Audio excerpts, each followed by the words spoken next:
Hello guys, welcome back to another video, and today we're going to be doing the part 2 to the Deinocheirus accuracy review. But anyways, let's jump into this video. The first dinosaur, well actually prehistoric creature we're going to be starting off with is Albertonectes. And unfortunately there's no good images, like a side view image of the whole animal, but there is the scene where it kind of flies past the window, which I'll get into that in another video. But anyways, I kind of just stitched that scene together and made this image of it. It's not the best, but it's going to be what I'm mainly going to be basing this body proportions off of, which may not give it the most accurate, but I think this should work relatively well enough. Anyways, based off this image, it seems that the Albertonectes has quite a bit too short of a neck, which is odd since, well, you expect them to get the neck right on this animal since Albertonectes is kind of known for having an extremely long neck. But yeah, it seems that they actually undersized the neck, alongside the fact that I think their head is a little bit too big, though, again, I think that may just be this image. But otherwise, besides that, the body looks pretty much perfect.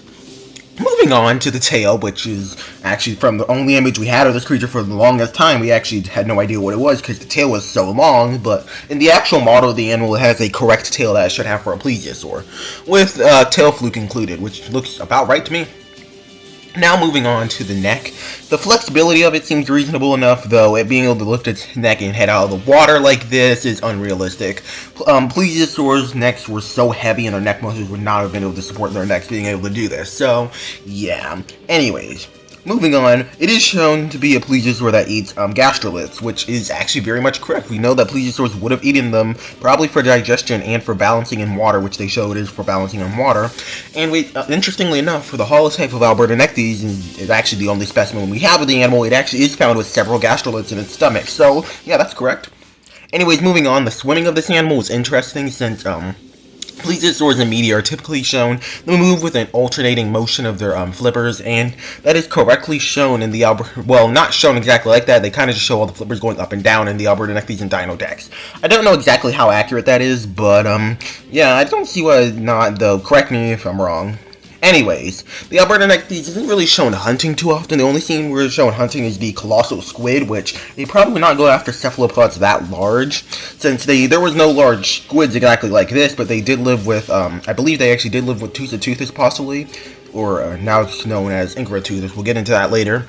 But yeah, it probably would hunt squids, just smaller ones, not ones to the scale of colossal squids, but it is shown hunting a colossal squid in the show.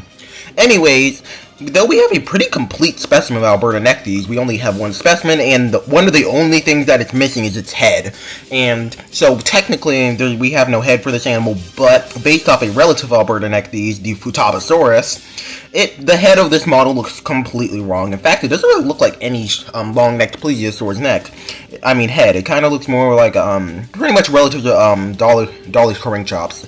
But yeah, the head of this is almost completely wrong, and yeah, I don't know why they made the head look like this, but I guess so.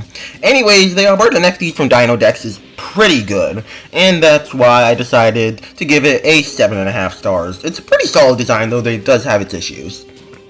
Moving on, we have the direwolf, and I'm going to start off now. I don't know a crazy lot about direwolves, but from the information I couldn't find, this is pretty much as far as I can tell. Correct me if I'm wrong in the comments about any of this stuff, but from what I can find, this is what I was able to get from this model. Generally, first thing, they do correctly state that direwolves are more closely related to jackals than actual wolves, and that they are not true wolves, but the model does not reflect that too well, with it looking way more wolf-like than it really should. And generally, again, just generally way too wolf-like. Again, if we look at just the general body plan of this animal compared to what a direwolf should look like, the head is a little, again, way too wolf-like, and I think a little bit too tall. Also, it might be a bit too small, its head. Another thing is that the legs look a bit long, and there is two different morphs of direwolves, and I believe one of them actually does have longer legs, but I think this one's legs are a little bit too long. Then we move on to the general size, and the size of this thing looks pretty much perfect compared to a direwolf. One thing that I do find ridiculous is that one direwolf was able to take down a whole entire Elasmotherium, which is ridiculous. Another thing that is never shown in the show is it being a pack hunter, which is odd, since I'd expect them to want to show this animal as a pack hunter, especially since they show so many species in the show as being pack hunter, even though there was no evidence for it. Direwolf is one of the species where we have a lot of evidence that, and actually to the point that it's pretty much been confirmed, that they would have been pack hunters and would have lived in packs, but for some reason they never show it doing that. And again, I want to mention it's ridiculous that one of these were able to take down an Elasmotherium by itself, though that may be due to the mechanics of the game. But anyways, the Direwolf is not the best, but also not the worst, so that's why I gave it a 5.5 stars. Moving on, we have the Elasmotherium. First off, just the general body plan of the animal, the Elasmotherium is almost perfect, with one exception being the legs, which is odd since Elasmotherium is actually known for having longer legs than other rhino relatives, so suggesting it may have been a fast runner. So it's kind of that. Besides that, the rest of this animal looks pretty much perfect. But anyways, moving on, the general size of this, we don't get too much of a good view compared to an adult, but generally from this scene, the Elasmotherium looks about the right size, pretty large, much larger than modern rhinos, but still a pretty decently sized animal. Anyways, now we're going to move on to a very interesting part of this animal's anatomy, the horn. Okay, as you can see in the skeleton on the top right, you can see that Elasmotheria in the past used to be depicted with an absolutely massive horn. The thing is that we now know that that horn is pretty unrealistic since the neck muscles of the Elasmotherium would not have been able to support those. Well, on the other hand, some paleo artists have gone to reconstruct it with pretty much just a nub on top of its horn core, and some still give it a reasonable horn. Some people just do both, one for male and one female. And I do want to note real fast that there is a cave painting that may be of Elasmotherium, though it's not 100% confirmed, so take that with a grain of salt. But anyways, generally looking at the horn of the Deinocheirus Elasmotherium is, yes, it is large, but it does not seem unreasonable. It actually seems way within reason of a horn that you would expect to see on an animal like this. I know a lot of people are questioning the secondary horn on the base of it, which to me looks more like a spike and less like an actual different horn. And I technically, since we don't have a horn for this animal, I don't see why not, so I guess it's reasonable enough. So I'm not going to critique it too much, but it looks about right. Now, another thing that is odd is in the show they mentioned that Elasmotherium lived in deserts, which, I mean, depending on your definition of the area in which it lived, I guess somewhat, but it more lived in a grassland and a tundra area. So I wouldn't quite exactly say a desert. Moving on, you know how I mentioned that they probably wouldn't, their neck muscles would not have been strong enough to support a horn of that size, and that is still true, and the model of this animal has a reasonable sized horn. Though, in the show, it literally, when the Elasmotheriums are fighting, one of the Elasmotheriums is able to pick up and throw another one with just its neck. Yeah, that is very unrealistic, and an animal of this size would not be able to do that. Moving on, two Elasmotherium were able to take on a T-Rex, and he's reasonably scared off, which, fair enough, sounds reasonable enough to me. That has me questioning how it lost to a direwolf. Is that saying that direwolf is comparable to a T-Rex? I don't even want to get into that, just kind of want to bring that up. It's kind of ridiculous. But anyways, that's why I gave the Elasmotherium 8 stars, since it's pretty much perfect. It's a great design for this animal, especially a more modern reconstruction. Only big issue I can really say is, well, the legs being too short. Anyways, moving on to the Megalodon. One thing that you may have known recently, Megalodon was shown to actually be way longer than we originally thought. Though I don't think we actually have an exact length estimate more recently, but it probably would have been 60 plus feet long. And generally looking at this model, it does look longer and more correct. Anyways, generally based off scenes I was able to find from the show, the Megalodon looks about this big compared to the submarine and to the Colossal squid. And assuming that the submarine is the same size as the Deinocheirus submarine, since that submarine was specifically stated in Deinocheirus to be as long as a school bus, then the Megalodon does look about the right size, though of course that could be wrong, and size could vary a lot since they never do specify how big the submarine is in Deinocheirus. But again, basing it off of the Deinocheirus submarine, the Megalodon looks about right. Anyways, moving on, the patterns of the Megalodon, they did change from its previous design. They gave it more whale shark patterns, which from what I can tell is unreasonable since, well, whale sharks actually have their patterns to blend in with the sunlight and the hide from predators. Well, they probably should have more of a counter-shaded coloration like most aquatic predators. Anyways, moving on. The Megalodon is shown to be a deep-sea predator, which doesn't make much sense since Megalodon lived in relatively shallower water, especially for an animal of its size, and it would have hunted whales. And I don't know if you realize, but only certain whale species even dive down this deep, and they don't stay for long since they have to come up for air. Which, if the Megalodon is living in the deep ocean the whole time, it really can't go after the prey items that it needs to hunt, so being a deep-sea predator doesn't make much sense. Anyways, generally the model looks way too close to a great white shark, which they are not too closely related to, especially in the face area. Generally, this is not the best Megalodon. There are some things about the design that are really nice, but there are a lot of issues with it, so that's why I gave it 3.5 stars, since it's pretty solid, but again, not the best.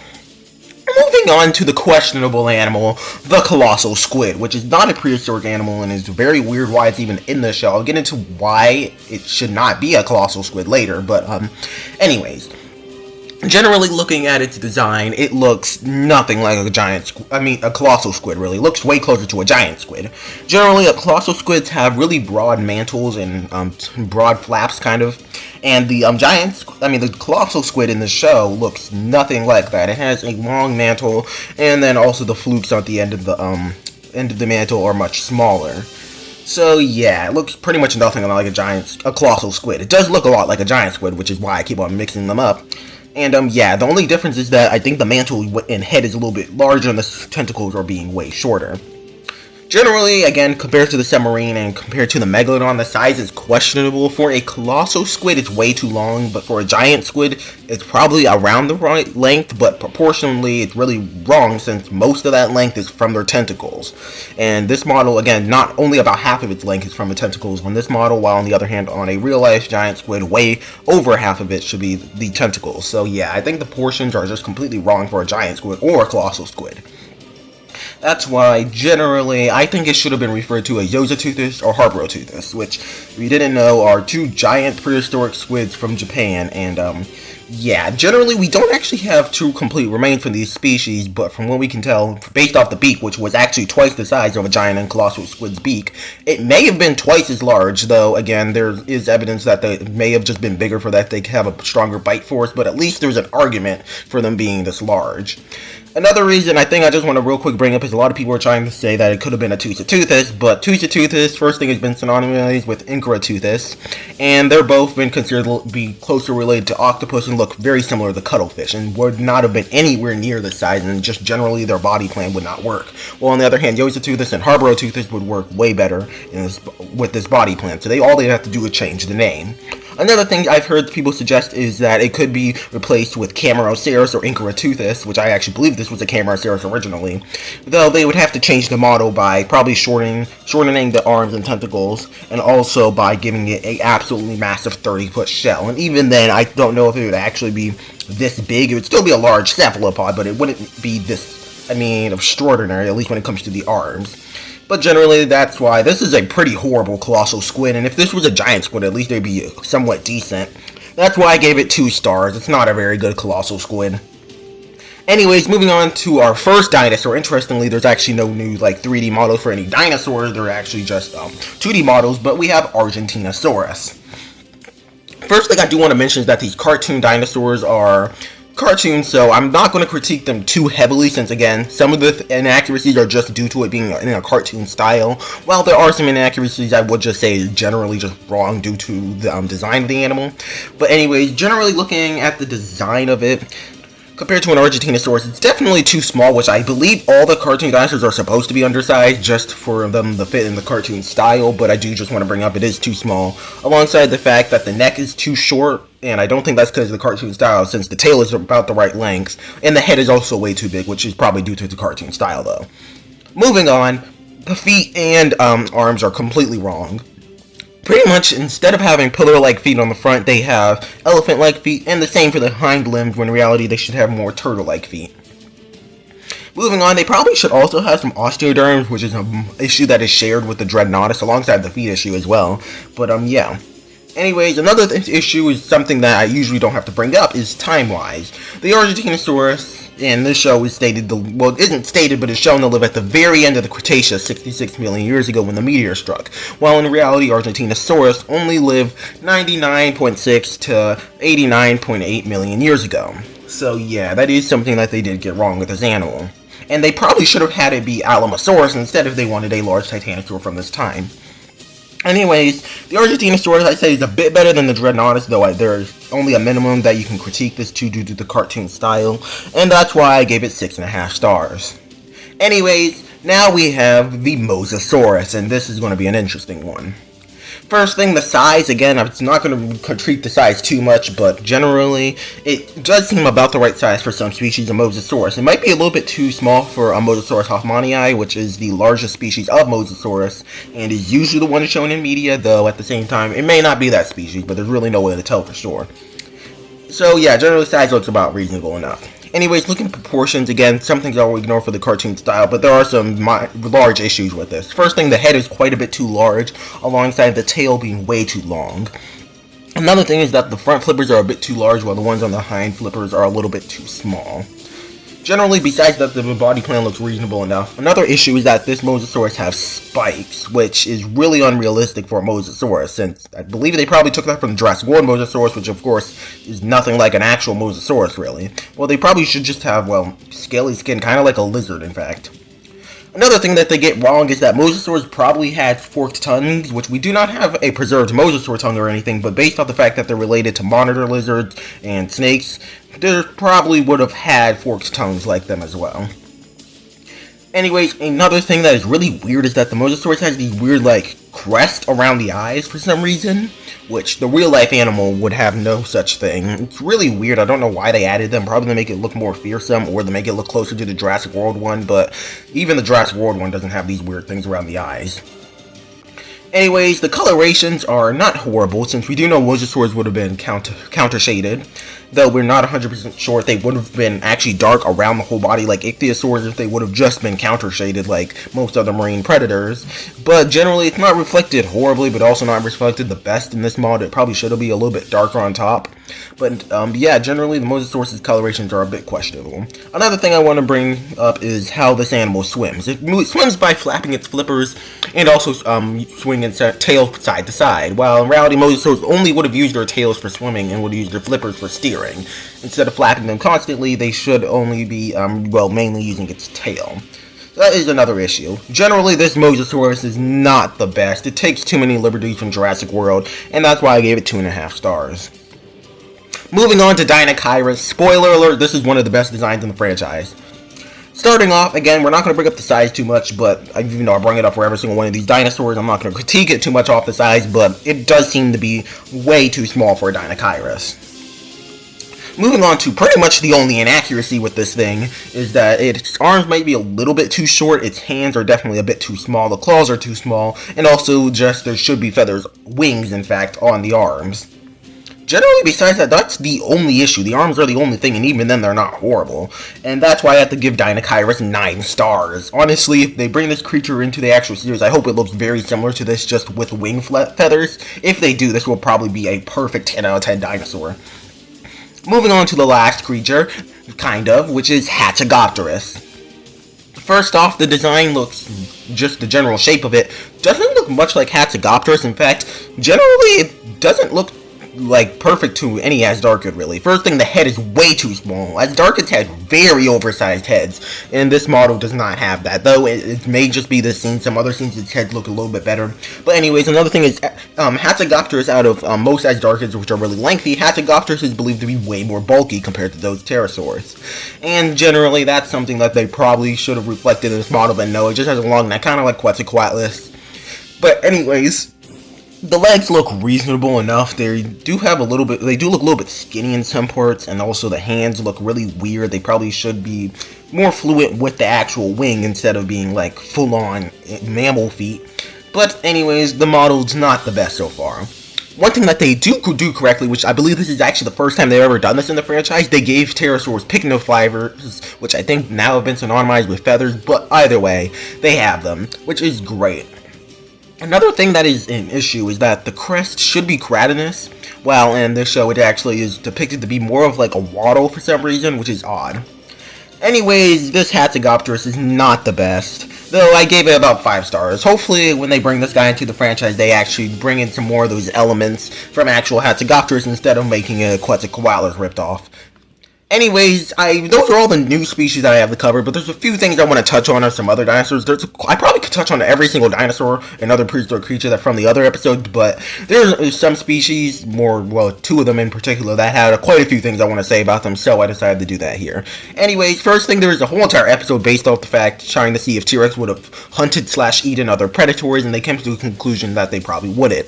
Well, in reality, T-Rex definitely would if given the chance. It probably wouldn't be as common as a herbivore, but if given the chance, T-Rex would definitely eat a carnivore. Honestly, T-Rex would eat anything if given the chance. Another thing is that T-Rex is shown to be actually make belling vocalizations, which is good. The only issue is that it only does it for one episode before going back to its regular roaring ways. In fact, it roars in that episode too, so don't know what's up about that, but it probably should bellow in all the episodes instead of just that one episode. Another thing that they've done correctly with this T-Rex, pretty much this whole series, is that it always walks. T-Rex was incapable of running, especially not fast. Yet, in one scene in the episode Jellosaurus, T-Rex just starts running like crazy for some reason. I don't know exactly why they decided to do this, but yeah, it's really weird. It's only for one scene for a few seconds, but generally T-Rex should not be able to run. Anyways, now we have the creature that pretty much I have a lot to say about, being Shuvuuia. Reason why is because it only appeared for like 5 seconds in one episode when I was doing the review of the other creatures. Well, now it has appeared in several other episodes where we get to see a good look of it. First thing, it is shown to be a scavenger and a hunter of small animals, which, when I say small animals, I mean like small dog-sized animals, which is unrealistic. Shuvuuia was an insect eater, and it's never shown to eat a single insect. Maybe occasionally it would eat a smaller lizard or a small mammal, and if given the chance, it probably would scavenge from a carcass of an animal if it needed to, but generally it should not be its main food source. Another thing is it's shown in a symbiotic relationship with T-Rex, which I don't think it's specifically trying to say Shuvuuia and T-Rex were in a symbiotic relationship, but maybe more in general, Shuvuuia is a stand-in for a small theropod, and, well, T-Rex is a stand-in for a large theropod. Though there is an Alvarezsaur of Shuvuuia's size from North America that did live with T-Rex. But generally, they probably would not have had a symbiotic relationship like this, though I cannot 100% rule that out. There's not really any evidence for it. Another thing that I kind of did not even realize in the last episode is that Shuvuuia actually has 2 smaller digits attached to its large one, which this model does seem to miss, though to be fair, I may not be able to see that since it's kind of hard to see this guy's little arms, but yeah.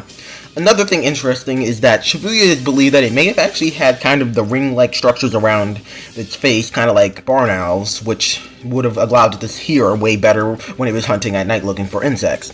Which, it's funny enough, they actually do compare dinosaurs to birds in this one episode called Free as a Dino, and they actually compare Velociraptor to a barn owl, not because of the ears or anything, just the way it hunts, when Shuvuuia to a peacock, which would have been interesting if it would have actually kind of looked like a barn owl, though maybe they didn't want to just rip off prehistoric planet and its Mononicus, though there is evidence that it may have actually looked like that. But anyways, that is the end of the Deinocheirus accuracy review, part 2. I'll be back for season 3, and that will probably be part 3, or I'll just do like season 2 accuracy review. But anyways, that's generally the accuracy of the creatures. These are not the most accurate models, but generally, I think these ones are a little bit better than compared to all the other ones last time. But anyways, what are your guys' opinion on the accuracy of these dinosaurs? And I'll see you guys in the next one. Goodbye!